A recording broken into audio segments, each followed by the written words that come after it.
Chapter 6. Magpinsan pala sila, nasa lahi na yata nila ang magagandang itsura.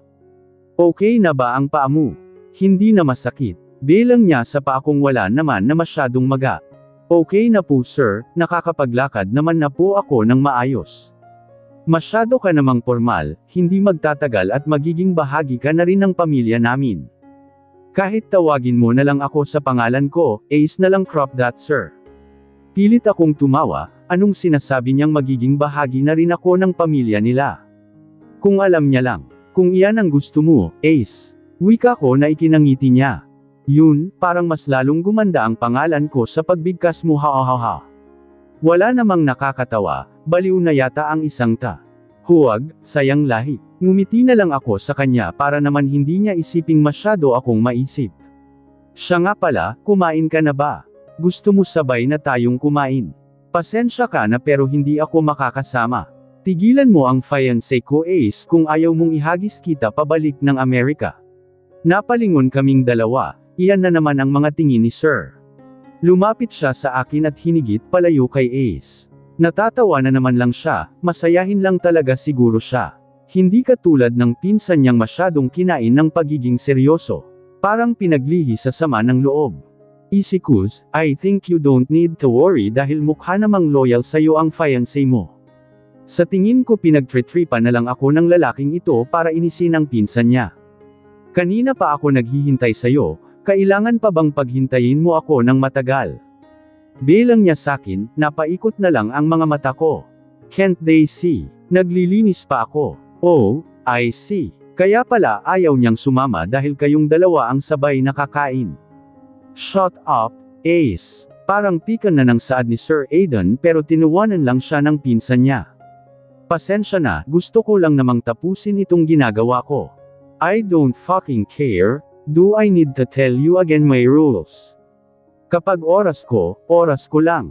Ang possessive naman. Singit na naman ni Ace pero hindi na yun pinansin ni Sir Aidan dahil hinailan niya na ako palayo sa pinsan niya. Kailangan ba talagang magmadali siya palagi?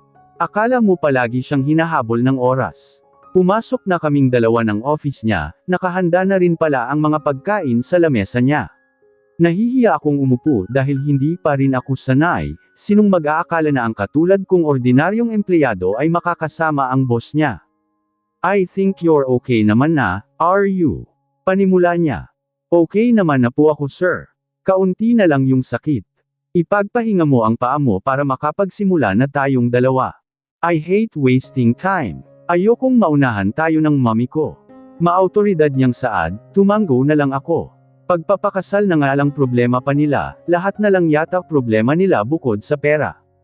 Wala naman kasi silang puproblemahin sa pera eh. Sa tingin ko, ang mga problema ng mga mayayaman ay kabaligtaran ng mga problema ng mga mahihirap. Kaunting pahinga na lang po ito. And one thing, hanggat ikaw ang nagpapanggap na fiancé ko hindi ka pwedeng mad-awit sa ibang lalaki. Avoid as long as you can dahil sa mga maliliit na bagay na ganun ay maaaring pansinin ni mommy. Sasabihin ko na sa'yo lahat, huwag kang mag-expect masyado kay mommy dahil kabaligtaran siya ng iniisip mo. She's not kind, katulad ng trabaho mo kailangan mong maging mapagpasensya at maunawain. Kung ano man ang sasabihin niya sa'yo ay huwag mo na lang pakinggan, isipin mo na lang na isa sa mga rude customers ng hotel. Napalunok ako, nakaramdam ako ng takot dahil sa sinabi niya. Hindi naman sa sinisiraan niya ang mommy niya, he is just being honest. Hindi ko pa nakikita ang mommy niya dahil ang sabi nila ay nasa ibang bansa ito at siya ang nagpapatakbo ng mga international business nila. Lion lang ang dapat mong gawin, and if you can be sweet to me do it nandyan man siya o wala dahil minsan ay nagiging detective ang ina ko. Hindi yun titigil hanggat hindi kanya nakikilala ng lubusan. Mas lalo akong hindi nakaimik, may pag-asa pa ba akong umatras dito? Mas lalo akong kinakabahan sa sinasabi niya hindi dahil sa tinatakot kita Miss Morales. I just want you to be ready. Do we understand? Yes, sir. Tatandaan ko po lahat ng sinabi mo. Good, let's eat. Nauna na siyang naghain ng pagkain niya. Parang nawalan tuloy ako ng gana, ilang araw kong pinaghahandaan ang gagawin namin pero ngayon para na naman lang akong nag-uumpisa dahil sa sinabi niya. At least, I have a background about his mother. Hindi na ako magugulat kapag nagkita kami kapag tinarayan niya ako, worst ayaw niya sakin. Hindi ko alam kung nakailang buntong hininga na nga ba ako ngayong maghapon. Maaga pa lamang ay sinundo na ako ni Sir Aidan sa apartment ko. Mag-isa tuloy ni Stellang Pernasok ng hotel. Dumating na ang araw na kailangan ko ng bayaran ang utang ko kay Sir Aidan. Pakiramdam ko mas nakakatakot pa ito kesa sa text ng bangko eh. Bakit ba ako kinakabahan? Ipapakilala lang naman niya ako ngayong gabi sa pamilya niya. Hindi naman nila siguro ako tatadteran ng tanong diba? Baka isang simpleng dinner lang. Let's say that we met at the hotel like that. Well, you don't have to worry, ako ang sisigot kapag nagtanong sila about US. Mas maganda na yung pareho tayo nang isasagot kung sakaling ikaw na ang tanungin nila.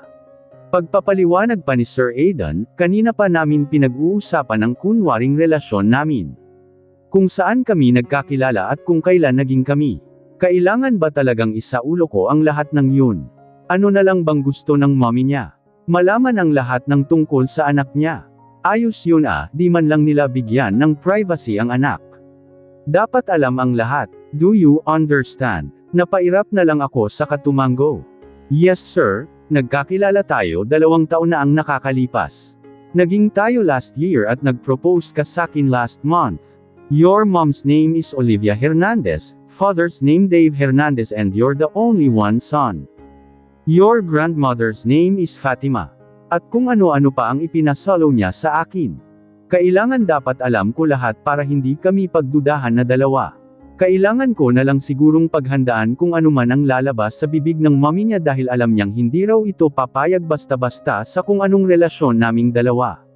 Mas lalo tuloy akong kinakabahan sa sinasabi niya. Kung sa bagay, hindi naman ako tatagal sa trabaho ko sa hotel kung hindi ako naging mapagpasensya. Lisipin ko na lang na nasa trabaho lang ako at wala siyang pinagkaiba sa nakasalamuha ko ng guest. Okay good, don't forget about that dahil kung hindi pareho tayong babagsak. Napalunok ako, hindi ko alam kung pinagbabantaan ba niya ako o hindi eh. Grabe ang laki niyang tulong. Note the sarcasm. Pinapanood ko si Sir Aidan sa ginagawa niya at mas lalo akong napairap nang gusto niya akong turuan kung paano kumain ng maayos at elegante sa harap ng hapagkainan. Sir, oo mahirap ako pero sana naman huwag mong maliitin ang kaya ko. You know what my job is, so you don't need to teach me kung paano hawakan ang lahat ng utensils na yan. Hindi ako makakapasa kung hindi ko alam ang lahat ng yan. Hindi maitago ang inis ko sa tono ng boses ko. Anong akala niya sakin, baboy kung kumain at isang ignorante na hindi alam kung saan at kung paano gagamitin ang mga utensils sa lamesa. Ha, ganon nga siguro talaga ang mayayaman, ang tingin sa mga mahihirap ay mga mangmang. I'm sorry about that, I didn't mean it. Iniwas niya ang tingin sa akin sa kanya inalis sa harapan ko ang mga ibinaba niya. Hindi dahil sa mahihirap lang kami ay hindi na namin kayang gawin ang kaya niyong gawin. Pare-pareho lang tayong mga tao, pinagkaiba lang natin, mas marami kayong pera kaya mas marami kayong nagagawang hindi kayang gawin ng mahihirap dahil sa pera. Iniwan niya na ako sa mga nag-aayos sa akin. Kailangan ba talagang lahat malinis? Hindi naman ganun karumi ang mga kokoko pero pinalagyan pa niya ng mga kartihan. Maaga pa pero pinaghahanda niya na ako. Alas 7 pa naman ang dinner ng family nila pero nandito na ako at pinapaayos niya na. Daing ko nang hindi sinasadyang matusok nang naglilinis ang daliri ko. One more time, if I heard her again. You're fired. I'm sorry ma'am, hindi ko po sinasadya. Mabilis na yukong saad ng babae.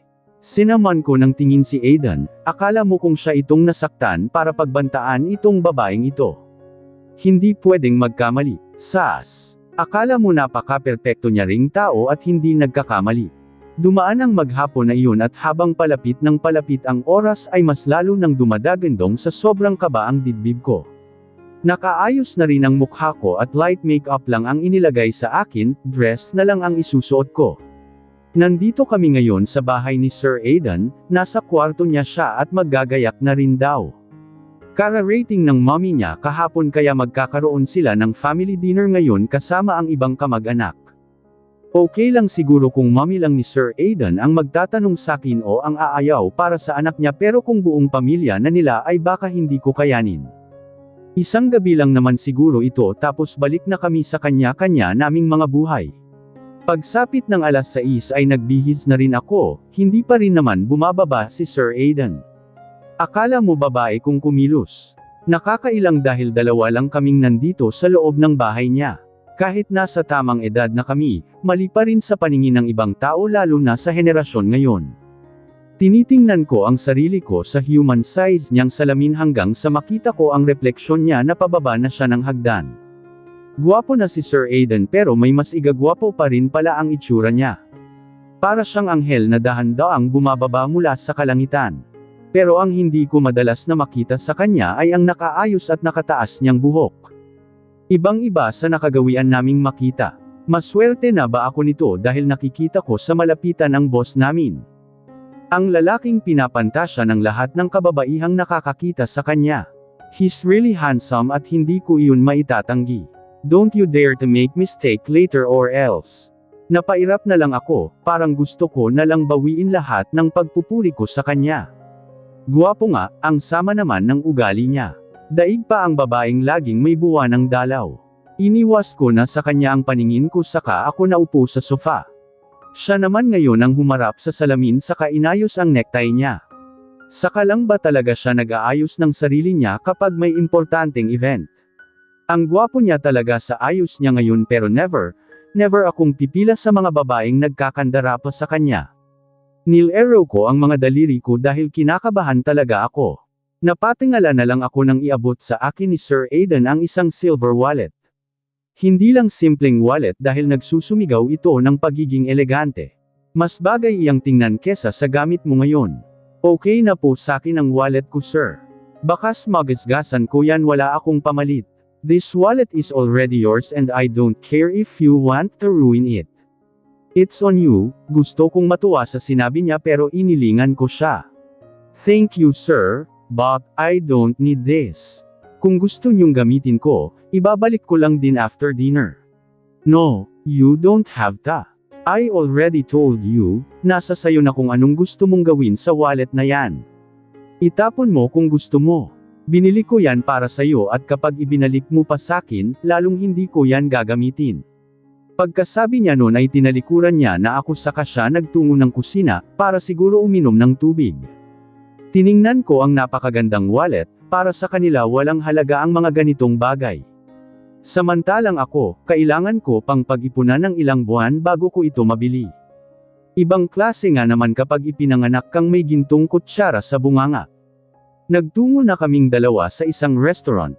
Napatingin ako kay Sir Aidan nang hawakan niya ang kamay ko habang papasok kaming dalawa.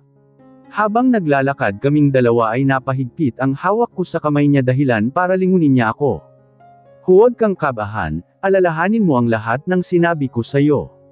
Pagpapaalala niya, tinanguan ko naman siya. Sinalubong kami ng isang staff saka kami iginiya sa isang kwarto. Napalunok na lang ako ng ilang mga tao na ang nakaupo at parang kami na lang ni Sir Aidan ang hinihintay. I'm sorry we're late. Paumanhin ni Sir Aidan, ipinaghila niya ako ng isang upuan saka ako dahan-dahan na napaupo. Napatingin ako sa taong nasa harapan ko nang kumaway siya sakin. Nandito rin pala si Ace, mukhang mga magulang niya ang kasama niya ngayon. Would you mind to tell us who is she? Ang bilis naman nilang magtanong, hindi pa nga lang nang iinit yung puwet ko sa upuan. Napatingin ako sa babaeng nagtanong nun at nakataas ang mga kilay niyang kinikilatis ang buong katawan ko. Nahawakan ko na lang ang bandang palasengsingan ko kung nasaan nakasuot ang binigay ni Sir Aidan dahil nakatitig siya doon. Can we eat first? Saad naman ni Sir Aidan, hindi na rin nagsalita ang babaeng katabi ni Sir Ace. Napangiti na lang ako sa isang matandang nakatingin sa akin at nakangiti. Maaaring ang lola na iyan ni Aidan dahil siya ang pinakamatanda rito. Tinawag na nila ang ilang mga waiter para ihanda ang lahat ng mga pagkain ngayong gabi. Kahit gaano yata kasarap ang mga pagkain dito hindi ko yun malalasahan dahil sa mga tinginan nilang lahat. Anong klaseng pamilya ba meron ang Hernandez? Parang ramdam ko ang tensyon sa mga pagitan nila eh. Ibang-iba sa pamilya ng mga mahihirap kapag may dumarating, maririnig mo talaga ang mga tawanan at walang hanggang kwentuhan. Ramdam ko ang titig sa akin ng babaeng katabi ni Ace at hinding-hindi ako magkakamali na lingunin siya. Para kasing kinikilatis niya na ang buong pagkatao ko sa paraan ng titig niya sa akin. Just relax, I'm here. Bahagya akong napalingon kay Sir Aidan na inilapit sa akin ang mukha niya. Napatingin tuloy sila sa amin nang hawakan ni Sir Aidan ang kamay ko at bahagya iyong pinisil. Tila mga wala namang mga pakialam ang mga lalaki, as usual. Nang dumating ang mga pagkain namin ay ipinaglagay na rin ako ni Sir Aidan ng pagkain ko sa pinggan ko. Limitado rin tuloy ang kilos ko dahil baka kaunting pagkakamali ko lang, nakatingin na ang mga mapanghusgang mga mata. I don't want to judge them easily pero baka kasi sa mga mata nila na parang hinuhusgahan na nila ako sa mga isip nila. Let's eat. Iha, be comfortable to us, okay? Nakangiting saad ng matanda sa akin. Napangiti at napatango na lang ako sa kanya, siya na lang yata ang okay dito. Mabuti na lang at kahit papaano ay nabawasan ang kabang nararamdaman ko dahil kapag lahat sila ay hinuhusgahan na ako baka lalo na akong hindi makakilos at makapagsalita dahil sa kaba. Nilalagyan paminsan-minsan ni Sir Aidan ang pinggan ko ng mga pagkain at hinahayaan ko na lang siya sa gusto niyang gawin basta huwag niya lang punuin ang pinggan ko nang hindi ko naman kayang ubusin. So, what's your name, Iha? Sa palangiti niyang labi ay mas nagiging komportable ako sa kanya. Kung sana ganun silang lahat baka magkasundo pa kami. I'm Mia po, Mia Morales. Ngiting sagot ko rin sa kanya. Ang akala ko talaga magiging matandang binata ang pinsan kong yan, mali pala ako. Malupit din pala hahaha. Tawang wika ni Ace, napapailing na lang si Sir Aidan. Siguro kabaligtaran nila ang isa't isa. Kung si Sir Aidan halos walang oras sa babae pero si Ace marami. You are my grandson's girlfriend. Muling tanong ng lola. Nilinggan ko pa si Sir Aidan pero tinanguan niya lang ako. I'm his fiancé po. Nahihiya kong wika, bakas ang pagkamangha sa mukha ng matanda at napapangiti na lang din pero pansin ko sa peripheral view ko na nakataas ang kaliwanag kilay ng babaeng katabi ni Ace. Pinaggigitnaan kasi siya ng dalawang babae. Panipik. What's your job? Heto na nga tayo sa pagtatanong ng tungkol sa akin.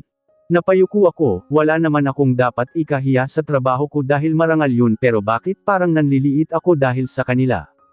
Hotelier po, mahina kong sagot. Oh, so magkasama kayo ng apo ko sa hotel? Excited na tanong ng matanda na ikinatango ko na lang. Hindi maalis ang ngiti sa labi niya, baka sa kanya na masaya siya para sa apo niya. I don't need to introduce myself to you, Iha, right? You already know me. Saad na rin ni Sir Dave, Aidan's dad. Of course, sir. Tipid akong ngumiti. Sana matapos na ang gabi. Bakit ba kasi ang bagal ng oras ngayon eh? You don't need to be formal when we are outside of the hotel, you can call me Tito since you're my son's fiancé. Napatango na lang ako, mukhang okay din si Sir Dave. Nakikita ko lang siya pero hindi ko kilala ang buo niyang pagkatao, sa pangalan lang namin siya kilala. Baka mommy lang talaga ni Sir Aidan ang problema pero nananahimik pa rin naman siya hanggang ngayon. You don't need to be formal when we are outside of the hotel, you can call me Tito since you're my son's fiancé. Napatango na lang ako, mukhang okay din si Sir Dave. Nakikita ko lang siya pero hindi ko kilala ang buo niyang pagkatao, sa pangalan lang namin siya kilala. Baka mommy lang talaga ni Sir Aidan ang problema pero nananahimik pa rin naman siya hanggang ngayon. Babe, she's my mom. Please meet her. Pagtuturo ni Sir Aidan sa babaeng katabi ni Ace, hindi nga ako nagkamali. Kung ganun, ang babaeng nasa bandang kaliwa ni Ace ang mommy niya or something, I don't know. Hello po, it's nice seeing you po. Lagi ka pong nakwekwento sa akin ni Aidan. He's right, you're beautiful. Wika ko, salo ang mga salitang sinabi ni Sir Aidan. Hindi niya akong initian bagkus ay mas tinaasan niya ang kilay niya. So, do I need to be happy with that? Tanong niya, naiyuko ko ang ulo ko dahil pakiramdam ko napahiya ako. Olivia, you should dahil kahit papaano hindi ka kinakalimutan ng anak mo, sabat ng lola ni Aidan pero hindi nagpatinag ang mommy niya. Where's your parents? Diretso niyang tanong sa akin. Kailangan niya ba talagang malaman ang lahat? Paano magkakaasawa ang anak niya kung sa ginagawa niya ay hindi nagiging komportable ang babae? Hindi naman masamang magtanong pero sana sa malumanay na boses naman. Lumaki po ako sa bahay ampunan, I never met my parents po. Nanatili nang nakayuko ang ulo ko, nakakaginhawa na lang ako kapag hinahawakan ni Sir Aidan ang kamay ko sa kanya akong ngangitian at tatangguan. Rinig namin ang bahagyang pagtawa ng mommy ni Sir. Lumaki sa bahay ampunan, a common girl. Mom! Sigaw na ni Sir Aidan, hindi ako tanga para hindi maintindihan ang ibig niyang sabihin. Common girl. Iyon na lang ba talaga ang tingin nila sa amin? Kakapit sa mga mayayaman para makaahon sa hirap. Simple lang ang mga salita niya pero malaki ang epekto sa mga katulad ko, hindi diretsuhan pero alam mo na ang ibig sabihin. I am not that kind of woman you think, ma'am. Yes, maybe, my parents left me pero hindi ibig sabihin nun ay napariwara. Kung ano man ang naabot ko ngayon, pinaghirapan ko po yun. At kung iniisip niyong inakit ko ang anak niyo para mabilis na makaahon sa hirap, nagkakamali kayo. Mahal ko ang anak niyo kung ano at kung sino man siya, sagot ko rin sa kanya. Napalingon sa akin si Sir Aidan dahil alam niyang wala iyon sa mga linyang sinaulo naming dalawa pero masyado naman ang sumusobra ang ina niya para maliitin kami, ako. Kaya kong ipagtanggol ang sarili ko sa mga katulad niyang iba kong mag-isip. Pansin ko rin ang pagtangu-tangu ng lola niya habang bahagyang nakangisi sakin si Ace na tila namamangha sakin. Mas lalong napangisi sakin ang mommy niya. Alam ko namang hindi siya magpapatalo dahil ang mga katulad niya hindi kayang tumaanggap ng pagkatalo. At kung sakali, anong maitutulong mo sa anak ko? Anong magagawa ng pagmamahal mo sa kanya? You're from a lowly family, and worst, no parents. Kung anong puno siya rin ang bunga, your parents are irresponsible so they left you. Anong magagawa mo sa pamilya namin? Naikuyong ko ang kamao ko, ganito na talaga siguro siya, masakit magsalita. Olivia, saway na rin sa kanya ng asawa niya. Mom, please enough. She's still my fiancé so please, respect her as I respect you, wika na rin ni Sir Aidan. What? Ano bang mali sa sinasabi ko? I am just stating the fact. Fact. Olivia, you're making her uncomfortable to our family. Soon, she will be our family too. Seryoso ng wika ng lola ni Sir, napayuko na lang ako. Nagiging kahinaan ko sa tuwing binabanggit ang mga magulang kong hindi ko kilala.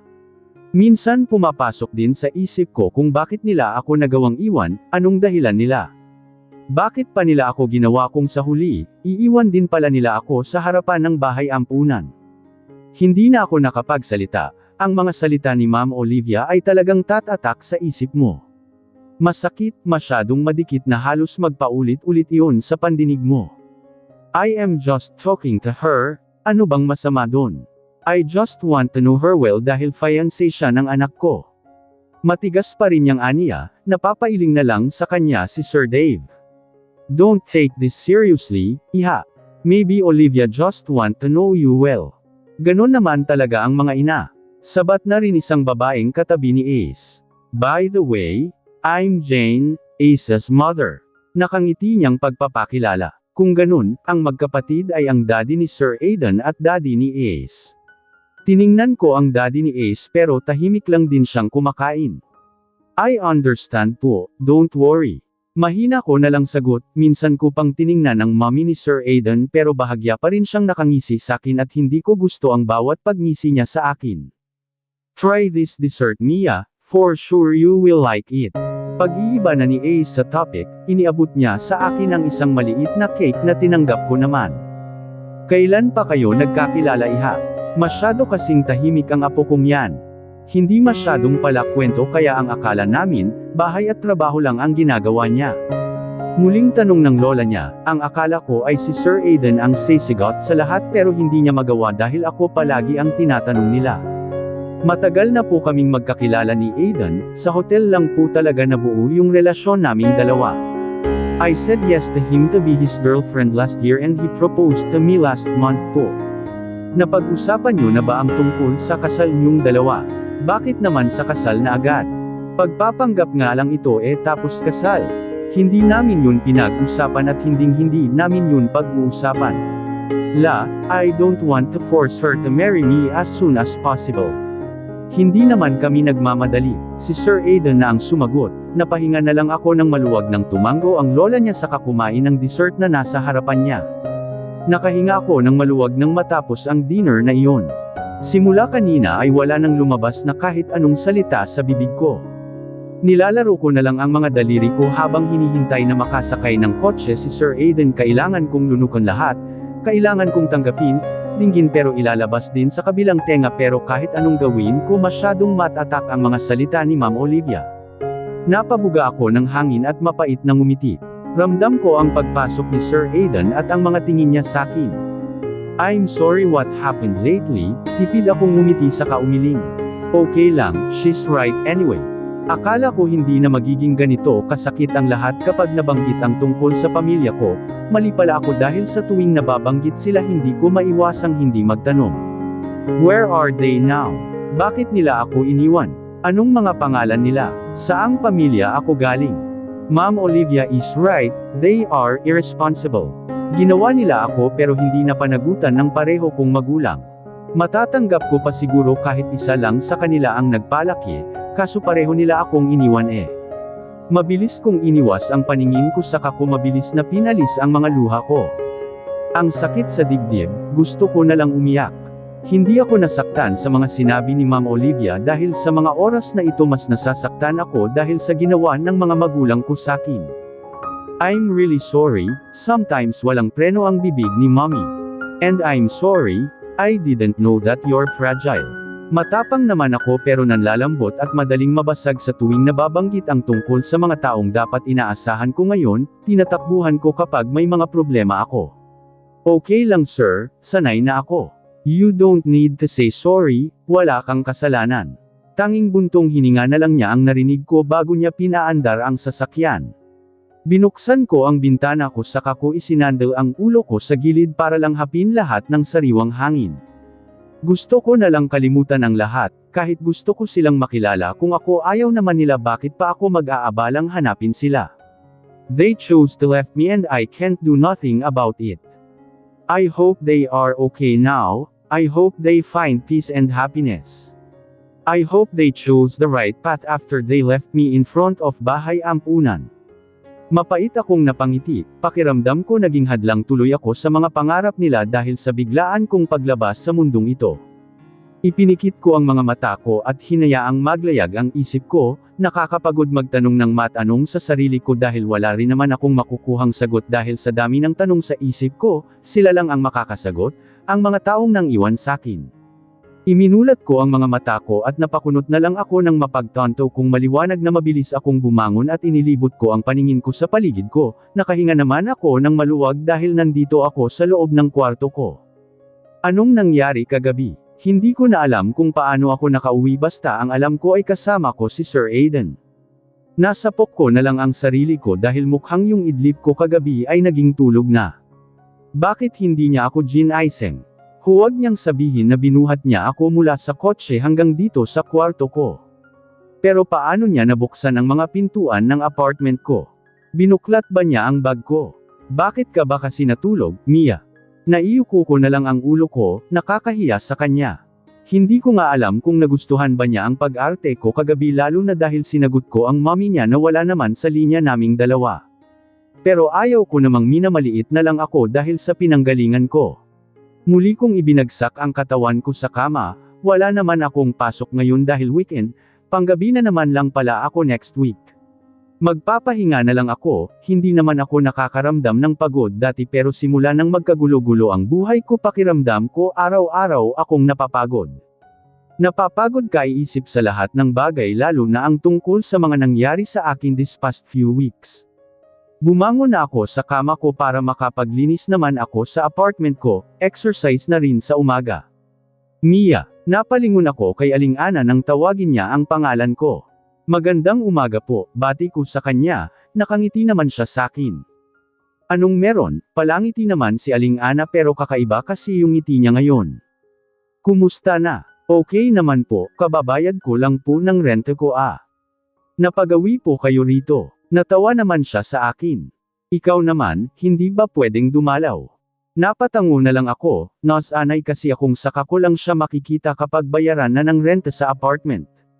Galing ako rito kagabi, hahaturon sa nakita ng handa ng bunso kong anak. Hinihintay kita rito sa labas ng may human ong magarang kotse dito sa harap mo. Ikaw ha, Maliso siya pa niyang saad, kotse. Baka si Sir Aiden yun, hindi ko na kasi namalayan kagabi. Ano pong itsura? Pagkukumpirm ko. Guwapo, matangkad na maputi. Kilala mo yun dahil nakita kita sa loob ng kotse niya at mahimbing na natutulog. Nagtataka pa nga ako nung una dahil akala ko kung anong ginagawa sa'yo, hahampasin ko na sana yung ulo niya pero dahil narinig ko ang mga sinasabi niya sa'yo, hinayaan ko na, napakunot naman ang noo ko. May sinasabi niya sa'kin. Baka naman ginigising niya na ako tapos hindi ako nagising. Nakakahiya. Ano pong sinasabi niya? Nahihiya kong tanong. Humihingi siya ng sorry sa'yo, nang paulit-ulit. Pinunasan niya rin yung pisngi mo, sabi ko baka nag-away kayong dalawa tapos umiyak ka. Ang tagal niyang nakatitig sa mukha mo at iisa lang ang sinasabi, sorry. Natigilan ako sa sinabi ni Aling Ana. Humihingi siya ng sorry. Tungkol pa rin ba yon sa nangyari kagabi? Wala naman silang kasalanan kung bakit ako naiyak, nasasaktan lang talaga ako kapag naaalala ko ang mga magulang kong hindi ko naman kilala. Ganun ho ba? Salamat po, layan na lang ang nasabi ko. O siya, nagawi lang ako rito para singilin yung renta ng kabila, 1 buwan nang hindi nagbabayad. Nakita kita kaya pinuntahan na kita. Mauna na ako iha. Tinanguan ko na lang siya saka ko pinagpatuloy ang paglilinis ko rito sa labas. Nagi-guilty ba siya dahil sa sinabi ng mommy niya? He don't need to dahil bilang ina baka gusto lang niyang mapabuti at maganda ang kinabukasan ng anak niya. Ano nga lang bang maitutulong ng isang katulad ko sa kanya kung sakaling nagkaproblema? Wala, hindi sapat ang suporta ko at pananatili sa tabi niya. Hoy Mia, hindi ko na kailangang lingunin ang nagmamay-ari ng malakas na boses na iyon. Hindi niya na talaga nabago dahil kahit saan niya ako makita, isisigaw pa rin niya ang pangalan ko. Kumusta? Nakangiti niya ng tanong sa akin. Ano bang bago? As usual. Hindi yun ang ibig kong sabihin, yung nangyari kagabi, anong nangyari? Tumayo ako para magluto na ng kakainin ko, naupo naman siya saka nagtimpla ng kape. Tingnan mo ito, ay dadayo pa ang pagkakape niya. Sanay naman na ako sa kanya dahil iyan ang gawain niya rito sa apartment. Simpleng dinner lang kasama ng pamilya niya, yun lang, wala nang nangyari. Nag-usap-usap lang tungkol sa ibang bagay. So, nakita mo na ang mommy ni Sir Aiden. Anong sabi niya sa'yo? Hindi talaga titigil hanggat hindi siya nasa satisfied. Wala naman masyado, tinanong lang ang trabaho ko, kung saan ako pamilya galing. Talaga, hindi kanya tinarayan. Inilingan ko na lang siya, ayaw ko nang pahabain pa lahat saka baka mas lalo lang siyang mag-alala sakin kung sakaling may mga nasabi sa akin ng mommy ni Sir Aiden. Mabuti naman kung ganun, kailan daw matatapos ang pagpapanggap niyo? Talaga bang hindi siya titigil? Hindi ko alam, walang kasiguraduhan. Sasabihan lang siguro ako ni Sir Aiden. Oh, okay. Hindi ka na ginugulo ni Jackson. Inis ko siyang hinarap. Kailangan ba lahat tanungin mo? Tinawanan lang naman niya ako. Gusto ko lang namang malaman dahil kung oo, babasagin ko na pagmumukha nun para hindi ka na niya tangkaing lapitan. Kung hindi na Eddie Goods, magkakasundo kami, wika pa niya saka sumimsam sa kape niya. Hinayaan ko na lang siya saka muling hinarap ang niluluto kong bacon. Nagugutom na rin ako dahil hindi ako masyadong nakakain kagabi dahil sa mommy niya, sas. Mahirap talagang abutin ang mga mayayaman, ang tingin nila sa sarili nila ay parang kalangitan hanggang tingin ka lang. Lumipas na naman ang 2 araw, pagsapit ng Lunes ay pinilit kong matulog para hindi ako antukin sa gabi. Siguro naman ay bihira kaming magkikita ni Sir dahil gabi, uuwi na yun papasok pa lang ako. Bihira ko naman talaga siyang makita dati, suntok sa buwan lang pero naging maliit ang mundo naming dalawa simula noong gabing yun. Ang blumang natin araw-araw Iba talaga kapag inlababo ang person. Pang-aasar pa sakin ni Sarah. Naniwala na ang buong hotel sa peking relasyon namin ni Sir. Ang iba natutuwa pero ang iba naman ay hindi iyon nagustuhan. Ano, okay ka lang? Okay lang ako, may iniisip lang. Sus, di mo pa sabihin na iniisip mo na naman si Sir Aiden. Nakita ko siya kanina, palabas na ng hotel. Hindi ko naman tinatanong, malamang lalabas na talaga yon dahil uwian na ng mga nakatataas dito sa hotel. May iwan na lang ang mga maglilinis at mag-aasikaso ng mga guest. Mia, napatingin karning dalawa ni Sarah kay Miss Red, hindi pa pala siya nakakauwi. Good evening ma'am, sabay naming bati ni Sarah, tinanguan niya lang kami. Simula sa araw na ito hanggang alas 11 na lang ang duty mo. Nagsalubong ang mga kilay ko habang si Sarah naman ay nang asar ang mga tingin niya. Pero masyado naman po yatang unfair yun sa mga katrabaho ko, diba? Yung dapat ay magdamag ko magiging hanggang alas 11 na lang ng gabi. Sino naman nagsabi nun? Alam kong aware na si Miss Red sa amin ni Sir Aiden pero hindi niya kailangang gawin ito at magkaroon ng paborito dahil lang sa relasyon namin ni Sir Aiden. Alam kong unfair sa iba pero wala silang magagawa dahil utos yon ni Sir Aiden, aprobado na rin ng chairman, Sir Dave Hernandez. Bakit nila kailangang gawin yun? Hindi ko naman kailangan, ayaw ko rin naman na magkaroon ng special treatment. Nakapagtrabaho ako ng maraming taon dito ng dir-diretso kaya ko pa rin hanggang ngayon. Kung may reklamo ka, mas magandang silang dalawa ang lapitan at kausapin mo. Mauna na ako, pagpapalam niya. Wala nga namang alam si Ma'am Cruz dito dahil sumusunod lang siya sa mga mas nakakataas sa kanya. You're so lucky, girl. Gusto ka lang ingatan ni Sir Aiden lalo na ang kalusugan mo. Hindi nga naman kasi maganda minsan ang gising ka buong magdamag dahil sa pagsapit ng araw, hindi ka normal makakatulog ng dir-diretso dahil mas maingay na ang araw kesa sa gabi. Hayaan mo na lang ang mga inggit era nating mga katrabaho. Aba, kung gusto rin nila ng kagaya mo, akitin muna nila si Sir Aiden at gawing boyfriend nila, good luck kapag nagawa nila ha. May kahabaan pa niyang saad, ano na naman lang bang binabalak ng lalaking yun? Bakit kailangan pa niyang putulin ang duty ko sa gabi? Wala naman kaming masyadong gagawin sa gabi dahil tulog na siya noon at ang pamilya niya. Hindi ko siya maintindihan. Ano ba ang hindi mo maintindihan doon? Ang sweet kaya ni Sir. Kilala natin siyang seryoso pero kapag nandyan kang umingiti siya, nakakalaglag panty ha. Natatawa at naiiling na lang ako sa kanya, kinikilig pa siya sa mga sinasabi niya. Malamang ika-career niya ang pagpapanggap para lang takasan ang kasal niya sa hindi niya kilalang babae. Pinagpatuloy na lang namin ang trabaho namin. Inaayos ko na ang pagkain na ire-reserve ko sa isang kwarto nang may biglang umagaw nun sa kaibinaba sa lamesa ang kanina ay hawak ko kaya tiningnan ko kung sinong may gawa nun. Bahagya naman akong napayuko ng si Sir Aiden ang nakita ko. Ano pang ginagawa niya rito ng ganitong oras? Sir, tila gulat ding saad ni Ma'am Cruz. Didn't I told you lately Miss Cruz na hanggang alas 11 na lang ng gabi si Mia Morales? Malamig niyang aniya habang nasa akin ang mga titig niya. Maging si Miss Red ay napalunok, wala naman siyang kinalaman dito. Kanina pa niya ako pinapauwi pero hindi pa ako umuwi. Pasensya na sir, hindi ko po napansin dahil ang akala ko ay kanina pa siya umuwi. Nakayuko niyang aniya, hindi na naalis sa akin ni Sir Aiden ang mga tingin niya. Oo na, magbibihis na ako. Sino ba kasing nagsabi sa'yong gawing hanggang alas 11 na lang ako? Tapos ano, pare-pareho kami ng sahod. Kunwaring pagrereklamo ko sa kanya. Kailangan parang komportable akong kausapin siya kahit na hindi ako komportable. Are they my fiancé now? Let's go. Hinayla niya na ako palayo sa mga kasama ko, hindi na tuloy ako nakapagpaalam kay Stella. Ano pa kasing ginagawa niya rito sa hotel ng ganitong oras? Alas 12 na for heaven's sake. Hindi ba dapat at natutulog ka na sa ganitong oras, bakit ba kasi kailangan pang baguhin ang schedule ko?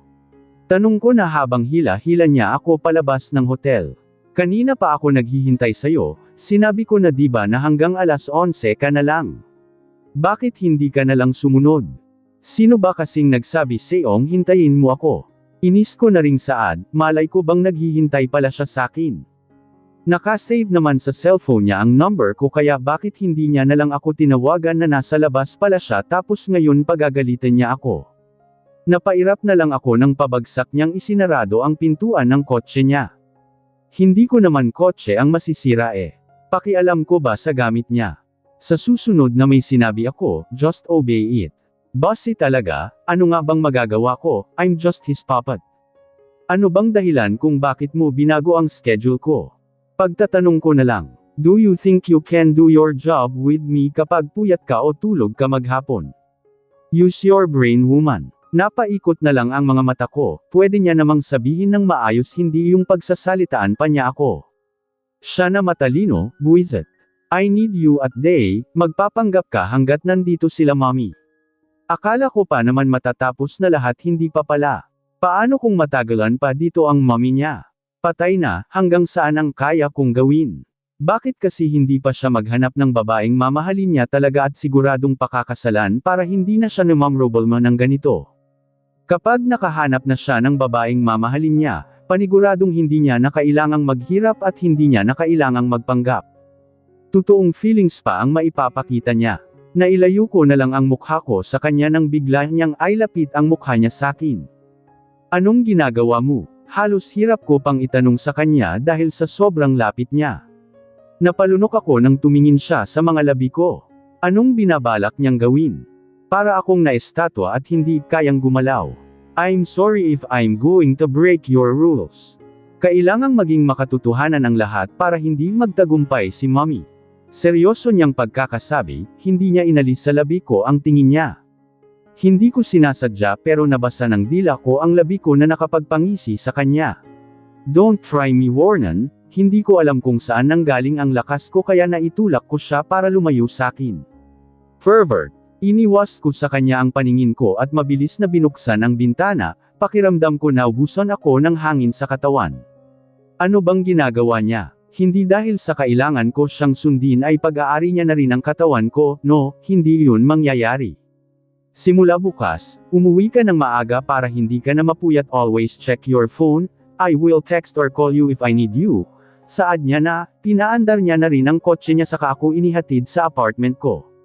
Naalala ko ang paghatid niya sa akin last week sa bahay, hindi pa pala ako nakakapagpasalamat sa kanya. Nang makarating kami sa harap ng apartment ay nilingan ko siya. Thank you po pala sir sa paghatid, mag-iingat po kayo. You don't need to thank me. As long you're doing your job that's enough. I will sir, may event akong pupuntahan bukas, so be ready dahil isasama kita. Kailangan talaga naming ipalabas sa kanilang lahat that we are really dating, ano pa ba ang gulong papasukin ko pagkatapos nito? I-text nyo na lang po ako sir o tawagan kung anong oras. Gabi yun, so you don't need to come at the hotel para magtrabaho. Kailangan mong unahin ang misyon nating dalawa. May magagawa pa ba ako? Wala naman akong pera para bayaran na lang ang pera mo kaya wala akong ibang pamimilian kundi ang sundin ka. Lumabas na ako ng kotse niya, ang akala ko ay aalis na siya pero bumaba pa siya saka ako nilapitan. Halos maubusan na ako ng hininga nang halikan niya ako sa labi ko. Hindi ako nakakilos kaagad dahil sa gulat, dahil sa bilis ng pangyayari. Good night, Mia. Aniya saka umalis na, anong nun? Masungit siya, bossy pero hindi mo maintindihan kung bakit biglang nagbabago ang mood niya. Mahirap siyang basahin pero isa lang ang alam ko, bossy siya. Talagang bossy siya. Napahawak na lang ako sa labi ko, ito ba ang sinasabi niyang he's going to break my rules? Pero hindi niya naman kailangang gawin palagi lalo na kung wala namang nakatingin sa aming dalawa. Sok. Papasok na sana ako ng apartment ko nang mapansin ko ang isang kotse hindi kalayuan sakin. Mula sa bukas na bintana niya ay nakatingin siya sakin. Napalunok ako, what she is doing here at this hour? Sinusundan ba niya kami ni Sir Aiden? Gaano ba talaga nakakatakot ang mommy ni Aiden, nakakakilabot siya dahil sa ganitong oras ay nagagawa pa niyang sundan ang anak niya. Halos magtayuan ang mga balahibo ko nang sumili sa labi niya ang ngisi. Talagang aalamin niya ang lahat tungkol sakin. Sinundan ko na lang ng tingin ang kotse niyang papalayo na. I can't believe her, alam ba ni Sir Aiden ang tungkol dito kaya niya ako hinalikan kanina?